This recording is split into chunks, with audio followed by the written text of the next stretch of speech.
Welcome everybody to the Waking Up Consciously podcast with me, your host Simon Fuchs, and today we're for episode 7. We've got Julia Sotas joining us. I'm just going to invite her on. Give me one sec.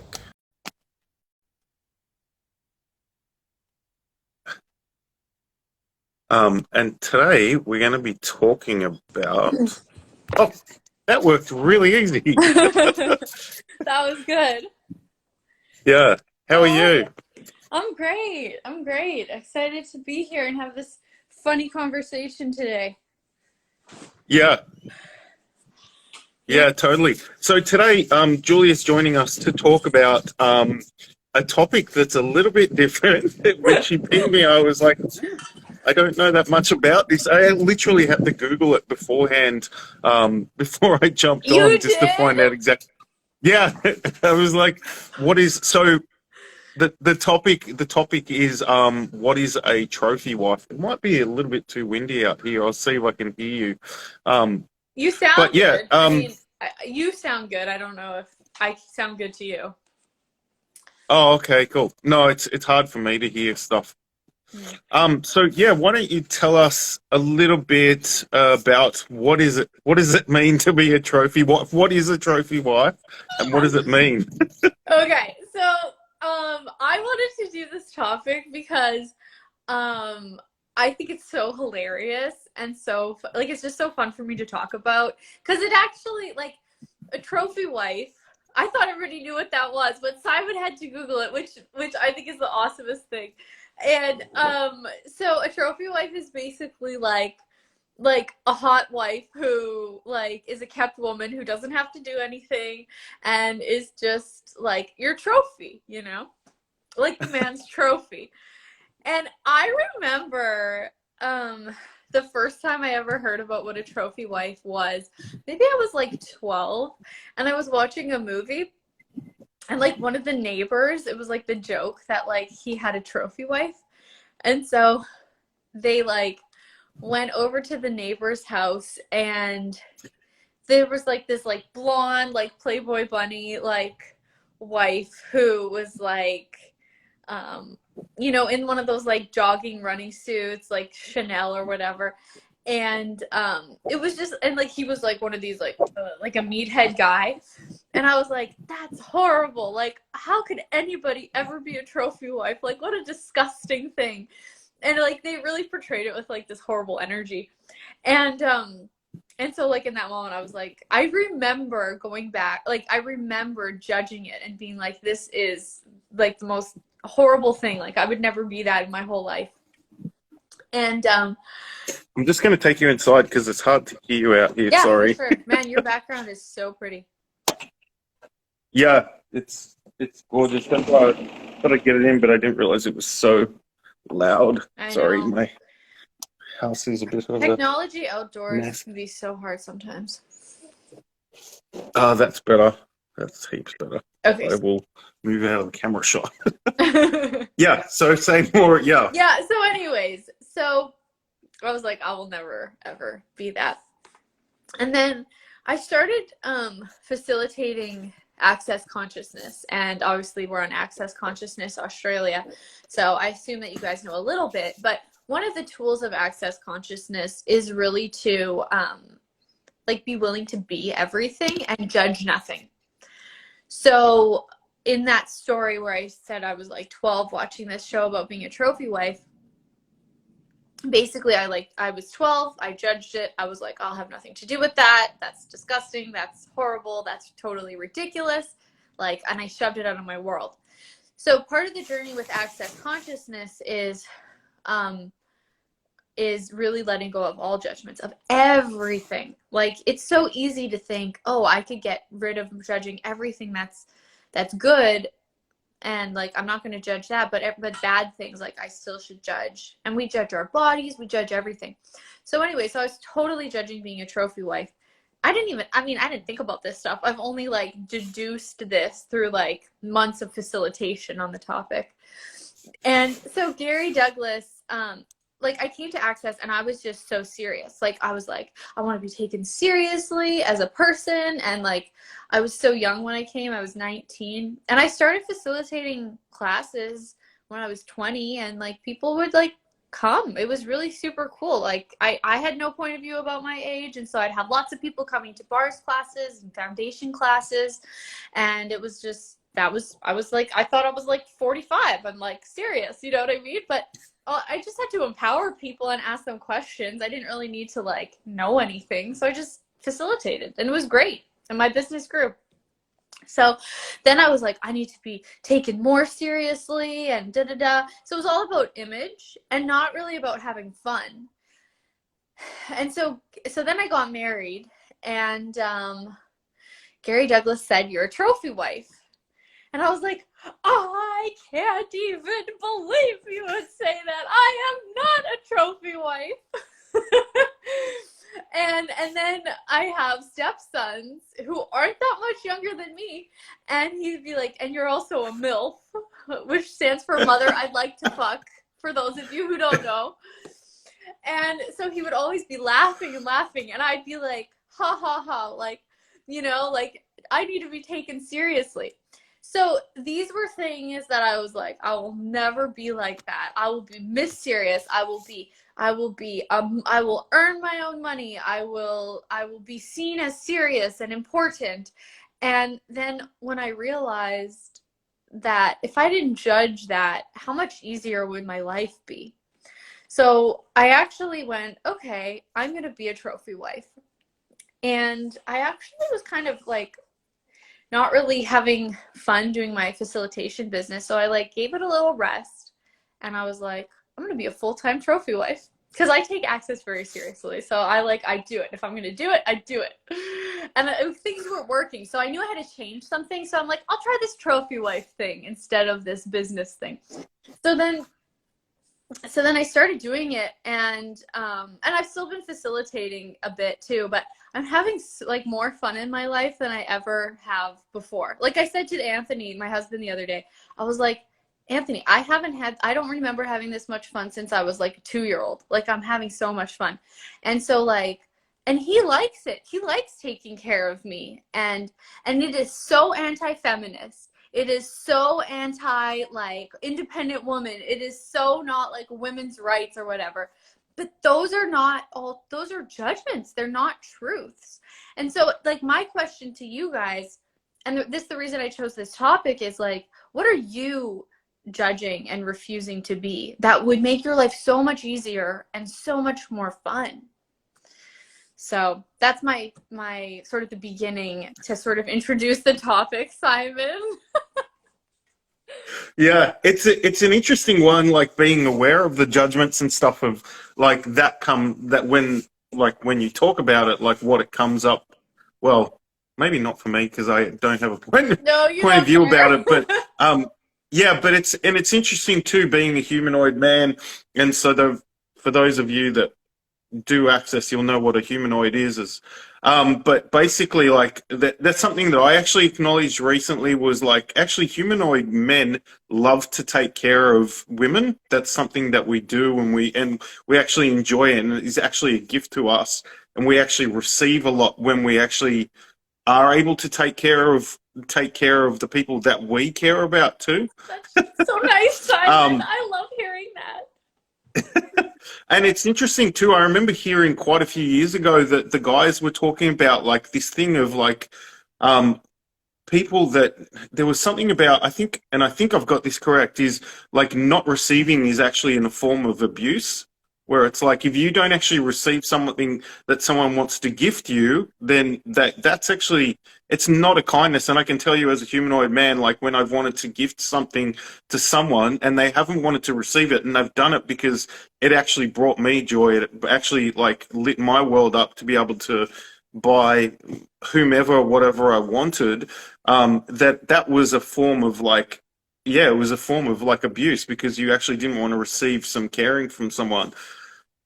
So you just facilitated me hard. I like hearing that come from your space is like, that is so beautiful. Thank you.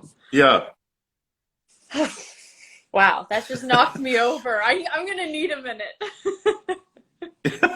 Well, yeah, it's just been interesting realizing like that certain like we do have these points of views about like, oh, I can receive this, I can't receive this, like it's okay to like and I get that a lot of women are wanting to be independent in this like day and age now where it's like they want to have their own things and but the gift of actually when you are willing to receive from everyone around you is like makes like well just get the sense of what it creates.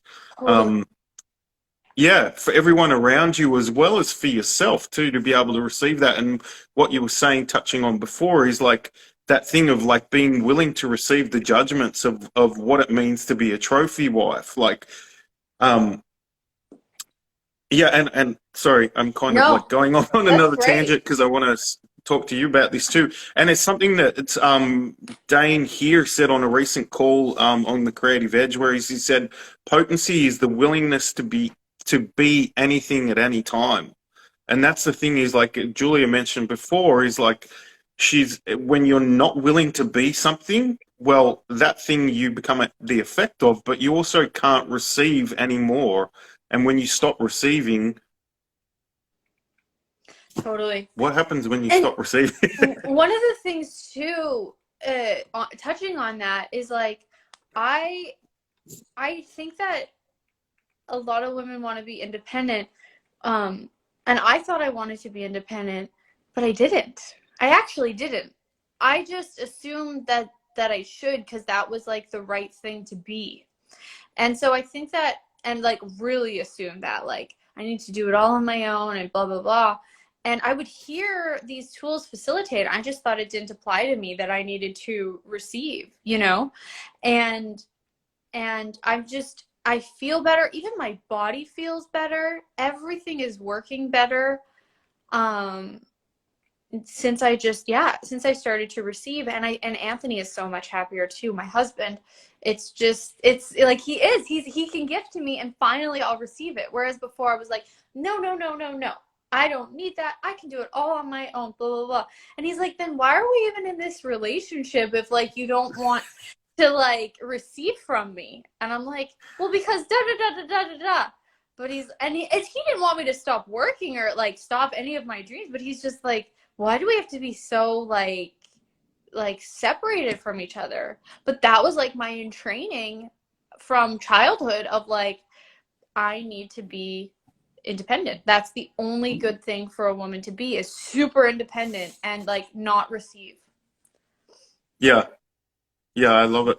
Yeah, I mean, one of the gifts of my last relationship was that my partner was like willing to receive. Like we wouldn't even have a point of view of like, oh, you paid for dinner last time, therefore I've got to pay for it now. It was just like I actually loved paying for everything. If I could pay for everything, I would enjoy it. And then she would be like, but can I contribute to you too? And I'm like, you are. That's my way of like you just being in my life is a contribution. So I would ask you guys that are listening is like, what have you not been willing to receive in your life? And what caring can you actually be and receive? And what are you actually being for everyone around you that you're not receiving too? Totally. Yeah. That's such a great question. Write that one down, guys. That's amazing. Yeah, what are you Yeah. being that you don't even realize you're being in, and how that's gifting to people? Yeah. Yeah. Yeah.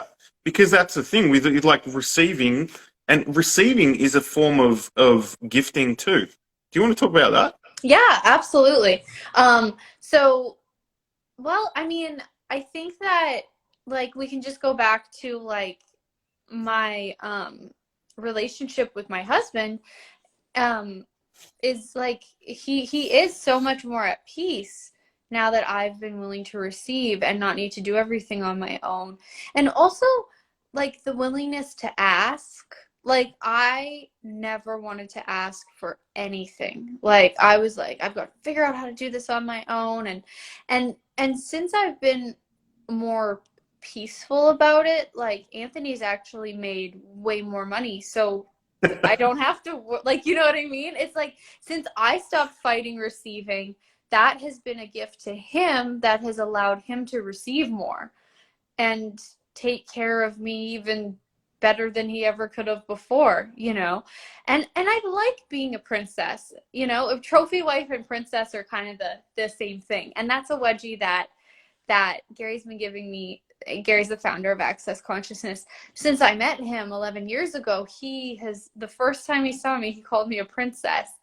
And what I did was I tried to be Cinderella and scrub the floors and make the food and wash the scummy floors of human reality, rather than being the princess and receiving. And also, and then we Yeah. could get into a conversation about, you don't ultimately want to be the princess. You ultimately want to be the queen who's actually choosing for you. But that's a whole other conversation. But princess was also a gift that I was totally refusing. Yeah. And I love that you did mention that too, is because like one of the things and one of the new tools that actually did come into Access, I think it was like 4 months ago or something, was what are you avoiding and refusing? Which was something that came up in the Creative Edge, and Julia and I are both in the Creative Edge, and it's a phenomenal gift if you can jump on. It's a Yeah. monthly call. Yes. But Creative and Edge that's is a amazing. yeah, it is. And it's something that like I've been looking at, and I had to remind myself the other day too, with everything that comes up in my life now, it's like, what am I avoiding and what am I refusing with that? And I I love think that you it's talked about isn't it like this thing of being a princess. Sorry. isn't it then defending and avoiding? Oh, avoiding and defending. Sorry. Yeah, yeah. I Yeah, was like, I'm embellishing. Okay. Um, But yeah, like started looking at like, and I love that you mentioned this too, because before you mentioned when you saw that thing when you were like 12 years old about like well, you saw the trophy wife, you were like, oh, I could never do that or something. But when you start avoiding and you start defending and you start building up walls to whatever that thing is that you've decided you cannot be or cannot have in your life, you stop receiving that energy that actually can contribute to you. And it doesn't mean that you have to be all those things all the time, and it doesn't define who you are now, like as this, you know, now I'm this and I can't be anything else. But it allows you to actually receive that which you haven't been willing to receive from before. And like you've mentioned, it's brought you so much joy. It's brought your partner so much joy, and like it's now made you guys more money, which is like that is such a phenomenal gift too. And most people would be like in that defense of like, no, I can't be this. I need to be this independent thing. So, I mean, how phenomenal is that? That tool, like, what am I avoiding and defending here? Run it for everything, like everything that comes up, like with money, with relationships, finance, like sex, whatever it is, like just yeah, run it and see what comes up. yeah. I actually got to this awareness after I ran the event defending and avoiding and the emotional and literal P.O.V.A.Ds. I ran them on the hatred of money out loud 100 times a day for 30 days, and everything in my life just got easy instantly. Every single problem went away that I ever had. Like it's like I can't even, I don't have any problems anymore. I just receive now. But I did the defending and avoiding and the emotional and literal P.O.V.A.Ds every single day out loud, because Gary says it's more powerful if you do it out loud than listen to a loop, like make yourself loop. So I'm doing it out loud. Or in your head. I also did it in my head. Like if I'm driving, I just do it in my head or whatever, or something. But you actually have to actively do it rather than listen to the loop. I did it 100 times a day. That was the best thing I have ever done for myself. Everything. What was the what was the thing that you were So running the exactly? clearing was how many emotional P.O.V.A.Ds, and P.O.V.A.D is what Simon is describing. P.O.V.A.D is how it's, oh, excuse me, I have the hiccups. P.O.V.A.D is how it's spelled, and it stands for point of view that you're avoiding and defending. So that's exactly what Simon is describing here. And so I did how many emotional P.O.V.A.Ds and how many literal P.O.V.A.Ds am I using to create the hatred of money I am choosing? Everything that is times a godzillion. I revoke, recant, rescind, reclaim, renounce, denounce, destroy, and uncreate it all times a godzillion. Right, wrong, good, bad, all nine, pod, poc, shorts, boys, COVIDs, and beyonds. And I have never, I mean, because I don't think that a lot of people really got how powerful the P.O.V.A.Ds were, but my husband Anthony phoned Gary and asked him for a little bit more clarity on the emotional P.O.V.A.Ds. And Gary, I've heard Gary be strong about things many times, but the way that he described how important it is to clear these to Anthony when he was on the phone, because I could hear them talking, I've never heard such a sense of celebration and also urgency in Gary's voice. He said, these emotional P.O.V.A.Ds are the key, the greatest key that we have ever found to limitation. And he's like, and he said to Anthony, he's like, and you should be fucking celebrating using these. Like, he's like, nothing.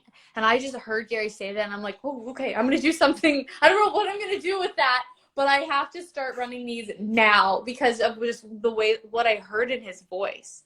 So I got to work, and he was not lying. I mean, I have no words for how that changed my life. Yeah. Someone's asking, saying, can Yeah. you say it again, Let me please? put it in the let me put it in the comments. In the live. Yeah. Yeah. Oh, and I also maybe just run it again too. Yeah, actually, it's really hard to write that out, so I'm gonna just say it, and if you guys could just go back and re-listen to the replay and then get it from there. Yeah, it's Okay. probably easier. Okay, let's do that. So, how many emotional P.O.V.A.Ds and how many literal P.O.V.A.Ds are you using to create the hatred of money you are choosing? And when you're running it on yourself each day 100 times, say it as an I. So, like, how many emotional P.O.V.A.Ds and how many literal P.O.V.A.Ds am I using to create the hatred of money I am choosing? And so everything that is, will you guys revoke, recant, rescind, and you have to do this part: revoke, recant, rescind, reclaim, renounce, denounce, destroy, and uncreate it all times a godzillion. Right, wrong, good, bad, all nine, pod, poc, shorts, boys, P.O.V.A.Ds, and beyonds. So it's a mouthful. It takes probably a good 30 minutes to do it 100 times a day. It's a commitment. Yeah, it's interesting when you start doing it, I'm like, Jesus Christ, keep doing that. Keep doing that, whatever it's bringing up. Yeah, it's so good. So I'll do it one more time and then have a really funny story about Trophy Wife. So how many emotional P.O.V.A.Ds and how many literal P.O.V.A.Ds are you using to create the hatred of money you are choosing? Everything that is times a godzillion. Will you revoke, recant, rescind, reclaim, renounce, denounce, destroy, and uncreate all of that times a godzillion? Right, wrong, good, bad, all nine, pod, poc, shorts, boys, P.O.V.A.Ds, and beyonds. Yeah, ISTE Access Bars is saying, whoa, heavy. Yeah, and Yeshem is saying hi from Turkey. Hey, Yeshem. Yeah. Can I ask too, I don't know if it's relevant to talk about right now, but why is it, because I noticed that they've introduced, well, they're doing that thing of like to revoke, recant, rescind, renounce. Why have they brought that up? Do you know why they've brought that up in relation to the P.O.V.A.Ds? Yeah. It's not in relation to the P.O.V.A.Ds. It's in a relation to the emotional and literal P.O.V.A.Ds. Okay. So when you do the emotional and literal P.O.V.A.Ds, I think especially with the emotional, an emotional P.O.V.A.D is where you've come to a really heavy decision. Like when I first learned about revoke, recant, rescind, reclaim, renounce, when I first started Access, Gary and Dan were talking a lot about DJCCs, which stands for, and I know you know this, Simon, but decision, judgment, conclusion, and computation is DJCC. So those are things you've really decided hard. Like that's really locked in deep. So Gary at that time would say, whenever you're running a DJCC, decision, judgment, conclusion, or computation, you need to revoke, recant, rescind, reclaim, renounce, denounce, destroy, and uncreate it all in order to get in deep enough to uplift that really heavy decision. Now, emotional P.O.V.A.Ds are also the same thing. So they're so deeply embedded. We come to such a hard conclusion that the revoke, recant, etc. is actually what lifts that up. Yeah, cool. That's Yeah. awesome. Thank you. Yeah. Um, So, yeah. cool. I have to. Can I tell you my one funny story? Yeah, please. Okay.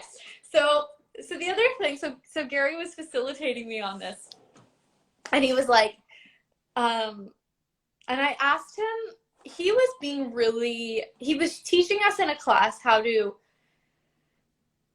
basically set the tone for your conversation with somebody to show them that you're not a normal person, so that you don't have to live by their normal reality. You can set the stage for a relationship or a conversation or a meeting with somebody and show them that you're not going to deal with life in a normal way. You're somebody who is like bizarre or like conscious or different, but you can't directly say that. So how do you set the stage for something to be really different? And so he was talking about how he did this, and I said, Gary, how can I like create that kind of possibility and question and like difference when I talk to somebody? And he's like, well, when they ask you what you do, tell them that your career is being a trophy wife. And I was like, what? And I was not totally comfortable with the idea of being a trophy wife yet. And so I was at my yoga studio, and there was a girl who was probably my age, and she taught yoga there like 2 evenings a week. So she wasn't teaching that class, but she liked to teach yoga. So we were beside each other in class, and we were chatting after class, and she's like, what do you do? And I'm like, am I really gonna fucking say this? Is this really what I'm gonna say? And I'm like, and I did it. And I was like, well, basically, I'm a trophy wife. And I said it like pretty matter of fact. And she was like, first of all, the lady behind me, who looked like kind of like a grumpy person, totally burst out laughing and has smiled so nicely at me every single time I've seen her since. It like lit up her world. This girl who was my age she was like, that's amazing. She's like, how did you get into that? I want to get into that. And she was like asking me for like basically like career counseling to become a trophy wife. She's like, because the guy that I'm dating right now, he like does cocaine, and like that really doesn't work for me. Like, I know we need to break up, but she's like, just how do you find like a really great guy? And like she meant like that had money. And she's like, where did you meet him? And I'm like, in Costa Rica. And she's like, And she's like starting to think like, maybe I need to go to Costa Rica. I'm like, no, honey, you need to like join Access Consciousness or find somebody like really rich. And she was like, and I could literally feel this like the universe opening, Yeah, it was wow. like this physically, like I could physically feel it pulsating, it like way out into the ethers of the universe, like the joy and possibility, because I set that whole thing for lightness, comedy, fun, possibility, inspiration. Whereas if I would have said like, I'm a facilitator of Access Consciousness, I'm like doing that from like an image and trying to like look like some sort of professional psychology person, like, you know what I mean? And this was like, and like the lady behind me, like she realized that I don't take myself that seriously. And then that's an opening for people to want to be around you. And like, and I'm like, fuck, like I thought that admitting that I was a trophy wife would turn people away, but it makes people want to come towards me, and they're inspired by me because I am funny and I don't take myself seriously. And it's also, I think, it's also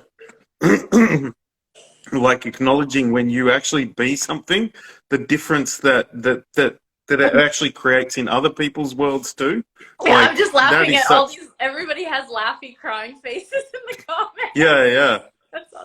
Yeah, but I mean, what I love about it too is that you had such a joy in your world when you spoke about it too, and like you said, it actually invited a different choice and a different possibility in that lady's world, and it's It like you did did. it without that charge um, of like whatever people have about it, and you were like, oh, I'm just a trophy wife, and that like inspired other people to kind of like go, oh my God, what is that energy? I want to be that, whatever that is. So Totally. It's yeah, so true. It was just such a lightness. So, and now I've told like 6 people that I'm a trophy wife, and everybody like just I told my mom and she just started laughing and got so happy. And then I asked Gary, I'm like, Gary, why does this make every single person that I tell so happy?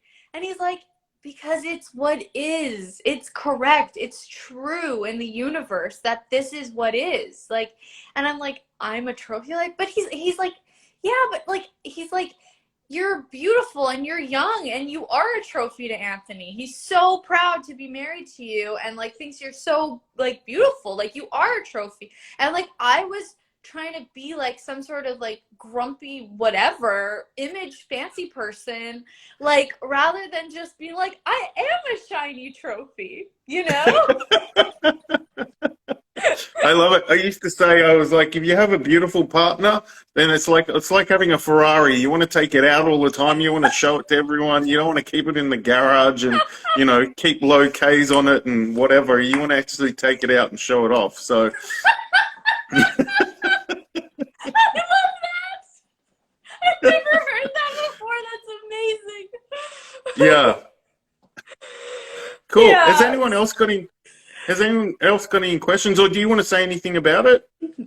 Oh no, I think I've said everything I came to say, and I this is the first time I've kind of like publicly come on and spoken about this topic, and I am so joyful at the end of our conversation, and I've so enjoyed speaking to you about it and seeing everybody's comments. I'm like, what else is possible with this energy? You know, it's like one of the most fun things I've ever come across in my life. Yeah, you've come out of the Chanel closet with it. Exactly. Awesome. Thank you so much for joining me. So if people want to get in touch with you for whatever reason, just so they can find out how to be a trophy wife, how do they do that? Oh my god, you're cracking me up. I love that. I could like start doing like private sessions. Like, okay, so let's do this. It sounds like actually a really good business, or maybe a telecall. Totally. Yeah, I've been yeah, toying with the idea of doing a telecall on it because it's just too fun. yeah. So I have a website. It's juliasotas.com. So juliasotas.com. And you can find me on there. You can email me on there, book a session, my upcoming classes, which I don't do very many, but when I do, they'll be on there. And I think the only class I have coming up is I facilitate Talk to the Entities Intermediate. So I have one of those coming up in October, which I'm super excited about. If you guys have taken Talk to the Entities, this intermediate class is insane. It's like totally different than any other Talk to the Entities stuff. So the topics are crazy. So that's one thing I'm really excited about. And yeah, you can find me on my website. They're all asking to do a trophy wife call. So whatever you do. Okay. I'll put it front and center in what I'm gonna do next. Awesome. Thank you so much for joining me.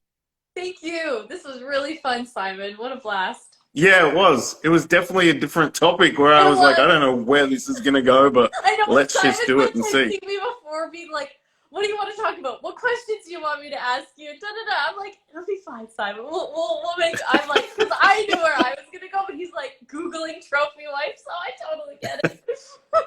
Well, it actually says a trophy wife is like has an older man too, or something like that. It said it was a derogatory term. Yeah. Oh my gosh, they do. I don't even think of that because I don't even think of Anthony as older than me. But actually, I do fit that because he is way older than me. But we seem like we're the same age. But he's way older than me. Now I'm gonna go look it up. Okay, it's a derogatory term. It's older man, younger woman. What else does it say? I think that was it. I can't. Yeah. It was a one-liner. Have a look on Google, and it will tell you. Yeah. Awesome. Thank you. My poster for the class could be like legally. Have you ever seen Legally Blonde? Yeah. Okay, yeah, it could be like her in her like swimming pool or something with my face on it. Anyways, I don't know if she's a trophy wife though. She's not much of a trophy wife. She was trying to be a trophy wife, but then she went and became a lawyer. She did the opposite, actually. Yeah. Yeah. Bad girl. Bad girl. Yeah. Awesome. Thank you for joining me again. Thanks, Simon. Have a great day. Bye, everybody. See ya. Bye. You too. Bye.